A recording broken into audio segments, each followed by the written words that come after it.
আল্লাহ নবী সাল্লাল্লাহু আলাইহি সাল্লাম সোমবার দিন ইন্তেকালের দিন নবীজি ইন্তেকালের পূর্বে 23 ওয়াক্ত নামাজ জামাতের সাথে নিজে ইমামতি করে পড়াইতে পারেন নাই।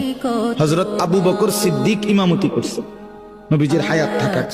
এতটা অসুস্থ ছিলেন, উঠতেই পারেন না। শেষ দিন সোমবার ফজরের ওয়াক্তে আল্লাহ নবী সাল্লাল্লাহু আলাইহি ওয়াসাল্লাম মসজিদে নামাজ শুরু হয়েছে ফজর।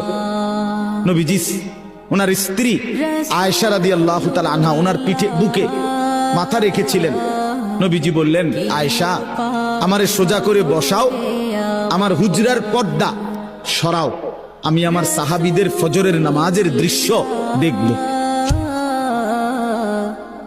নবী সাল্লাল্লাহু আলাইহি সাল্লামের রওজা মুবারক এখন আপনারা যারা গেছেন তারা তো দেখছেনই, একেবারে যেখান দিয়ে নবীজির রওজায় আথার এইটাই মসজিদ, এটা লগে দিয়েই মসজিদ। তো নবী সাল্লাল্লাহু আলাইহি সাল্লামকে আম্মা জান আয়েশা নবীজির বিবি এরকম কনুইর মধ্যে ঠেস দিয়া বসাইছে, পর্দা সরায় দিছে। আল্লাহ নবী দেখলেন পুরা মসজিদ ভরা। ফজরের নামাজ কোন নামাজ?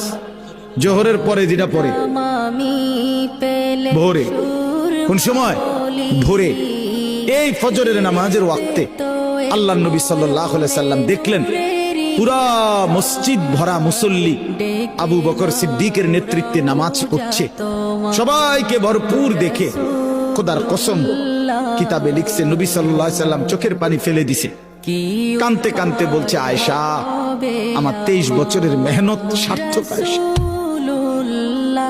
আমি বহুত কষ্ট করেছি রে আয়েশা, গত 23টা বছর আমি পাথরের আঘাত সয়েছি তায়েফে, আমার দান শহীদ করছি, আমি পেটের মধ্যে ক্ষুধার কষ্টে পাথর বাঁধছি, আমি কত রাত খাই নাই, কত দিন খাই নাই, অভুক্ত আমি রাত কাটাইছি, দিন কাটাইছি, পাথরের আঘাতে আমার পিঠ চালনির মতো ছিদ্র ছিদ্র হয়ে গেছে, আমার রক্তে উহুদের জমিন ভেসে গেছে, আমি ক্ষুধার কষ্টে 2টা পাথর বাঁধছি, এই যে কষ্ট করছি আয়েশা, আজ আমার উম্মতকে দেখলাম ফজরের নামাজে মসজিদ ভরা নামাজে আসছে, আমি খুশি, আমি সার্থক, আমার মেহনত সার্থক। এরপরে নবীজি সাল্লাল্লাহু আলাইহি সাল্লাম 2 হাত আসমানের দিকে তুলে খোদার কসম বাপ নবীজি ওই সময় আল্লাহকে বলছে, আল্লাহুম্মা রফিকাল আলা, মাওলা এবার আমি আপনি বন্ধুর কাছে যেতে চাই।